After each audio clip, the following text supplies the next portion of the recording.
ଭୁବନେଶ୍ୱର ଆଜି ଲୋକସେବା ଭବନଠାରେ ମୁଖ୍ୟମନ୍ତ୍ରୀ ଶ୍ରୀ ମୋହନ ଚରଣ ମାଝୀ ରାଜ୍ୟରେ ସାର ଯୋଗାଣ ସ୍ଥିତିର ସମୀକ୍ଷା କରି ସମସ୍ତ ଜିଲ୍ଲାରେ ଥିବା ପିଏସିଏସ୍ ଏବଂ ଏଲ୍ଏଏମ୍ପିସିଏସ୍ ଜରିଆରେ ସାର ଆବଣ୍ଟନ କାର୍ଯ୍ୟକୁ ଠିକ୍ ଭାବରେ ତଦାରଖ କରିବା ପାଇଁ ମୁଖ୍ୟମନ୍ତ୍ରୀ ସମସ୍ତ ଜିଲ୍ଲାପାଳଙ୍କୁ କଡ଼ାକଡ଼ି ନିର୍ଦ୍ଦେଶ ଦେଇଛନ୍ତି। କୌଣସି ପ୍ରକାର କଳାବଜାରୀ କିମ୍ବା ଗଚ୍ଛିତ କିମ୍ବା ନକଲି ସାରର ଅଭିଯୋଗ ଆସିଲେ ତୁରନ୍ତ କାର୍ଯ୍ୟାନୁଷ୍ଠାନ ଗ୍ରହଣ କରିବାକୁ ବିଭାଗୀୟ ଅଧିକାରୀଙ୍କୁ ନିର୍ଦ୍ଦେଶ ଦେଇଛନ୍ତି। ଯାଞ୍ଚ ସ୍ଥାନରେ ସାରକୁ ଜବତ ନ କରି ସେହି ସାରକୁ ନିକଟସ୍ଥ ପିଏସିଏସ୍ କିମ୍ବା ଏଲ୍ଏଏମ୍ପିସିଏସ୍କୁ ସ୍ଥାନାନ୍ତରିତ କରି ଚାଷୀଙ୍କୁ ଆବଣ୍ଟନ କରିବା ପାଇଁ ମୁଖ୍ୟମନ୍ତ୍ରୀ ପରାମର୍ଶ ଦେଇଛନ୍ତି। ବୈଠକର ଆଲୋଚନାରୁ ଜଣାଯାଇଛି ଯେ ରାଜ୍ୟରେ ସାରର କୌଣସି ଅଭାବ ନାହିଁ। ସମସ୍ତ ଜିଲ୍ଲାରେ ଆବଶ୍ୟକତା ଅନୁଯାୟୀ ସାର ଆବଣ୍ଟନ କାର୍ଯ୍ୟ ସୁରୁଖୁରୁରେ ଚାଲିଛି।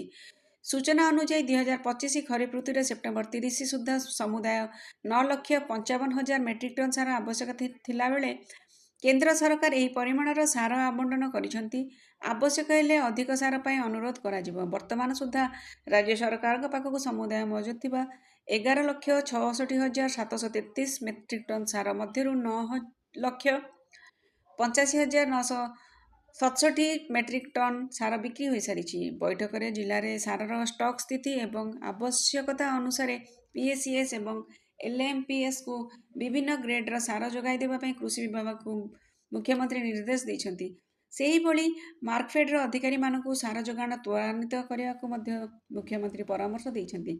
ଜିଲ୍ଲା ଏବଂ ବ୍ଲକ ସ୍ତରରେ ନିୟମିତ ଭାବରେ ବେଆଇନ କାର୍ଯ୍ୟକଳାପ ଉପରେ ଯାଞ୍ଚ କରିବା, କଳାବଜାରୀ ରୋକିବା ପାଇଁ ଏନ୍ଫୋର୍ସମେଣ୍ଟକୁ ଅଧିକ କଡ଼ାକଡ଼ି କରିବା ପାଇଁ ମୁଖ୍ୟମନ୍ତ୍ରୀ ବିଭାଗକୁ ନିର୍ଦ୍ଦେଶ ଦେଇଥିଲେ।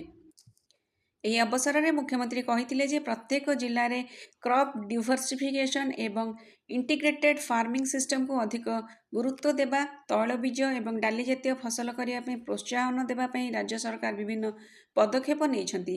ଏଣୁ ସମୃଦ୍ଧ କୃଷକ ଯୋଜନା ମାଧ୍ୟମରେ ଚାଷ କାର୍ଯ୍ୟକୁ ବହୁଗୁଣିତ କରିବା ପାଇଁ ଆମର ଯେଉଁ ଲକ୍ଷ୍ୟ ଅଛି ତାହା ସଫଳ ହୋଇପାରିବ। ବନ୍ୟାଞ୍ଚଳରେ କ୍ଷୟକ୍ଷତି ଆକଳନ କରି ସେଠାରେ ଚାଷୀମାନଙ୍କୁ ଯଥାସୁବିଧା ଯୋଗାଇ ଦିଆଯାଉଛି ଏବଂ ସେହିପରି ସେହି ଅଞ୍ଚଳର ଚାଷୀମାନେ କୌଣସି ଅସୁବିଧାର ସମ୍ମୁଖୀନ ନ ହୁଅନ୍ତି ସେ ବିଷୟରେ ଧ୍ୟାନ ଦିଆଯିବା ପାଇଁ ଆବଶ୍ୟକ ବୋଲି ସେ କହିଥିଲେ। ଏହି ଅବସରରେ ଆଭାସୀ ମାଧ୍ୟମରେ ଯୋଡ଼ି ହୋଇଥିବା ରାଜ୍ୟର ସମସ୍ତ ଜିଲ୍ଲାପାଳଙ୍କ ସହ ମୁଖ୍ୟମନ୍ତ୍ରୀ କଥା ହୋଇ ପ୍ରତ୍ୟେକ ଜିଲ୍ଲାରେ ସାର ବଣ୍ଟନ କାର୍ଯ୍ୟକଳାପ ବିଷୟରେ ପଚାରି ବୁଝିଥିଲେ ଏବଂ କୌଣସି ସ୍ଥାନରେ ଚାଷୀମାନଙ୍କ ସୁବିଧା ପାଇଁ ସମସ୍ତ ବ୍ୟବସ୍ଥା କରିବାକୁ ନିର୍ଦ୍ଦେଶ ଦେଇଥିଲେ। ବୈଠକରେ ଉପମୁଖ୍ୟମନ୍ତ୍ରୀ ଶ୍ରୀ କନକ ବର୍ଦ୍ଧନ ସିଂଦେଓ, ସମବାୟ ମନ୍ତ୍ରୀ ଶ୍ରୀ ପ୍ରଦୀପ ବଳସାମନ୍ତ, ମୁଖ୍ୟ ଶାସନ ସଚିବ ଶ୍ରୀ ମନୋଜ ଆହୁଜା, ଉନ୍ନୟନ କମିଶନର ଶ୍ରୀମତୀ ଅନୁ ଗର୍ଗ, ମୁଖ୍ୟମନ୍ତ୍ରୀଙ୍କ ପ୍ରମୁଖ ଶାସନ ସଚିବ ଶ୍ରୀ ଶାଶ୍ୱତ ମିଶ୍ର, କୃଷି ଓ କୃଷକ ସଶସ୍ତ୍ରୀକରଣ ବିଭାଗର ପ୍ରମୁଖ ଶାସନ ସଚିବ ଶ୍ରୀ ଅରବିନ୍ଦ ପାଢ଼ୀ ପ୍ରମୁଖ ଉପସ୍ଥିତ ରହି ଆଲୋଚନାରେ ଭାଗ ନେଇଥିଲେ। ସମୃଦ୍ଧ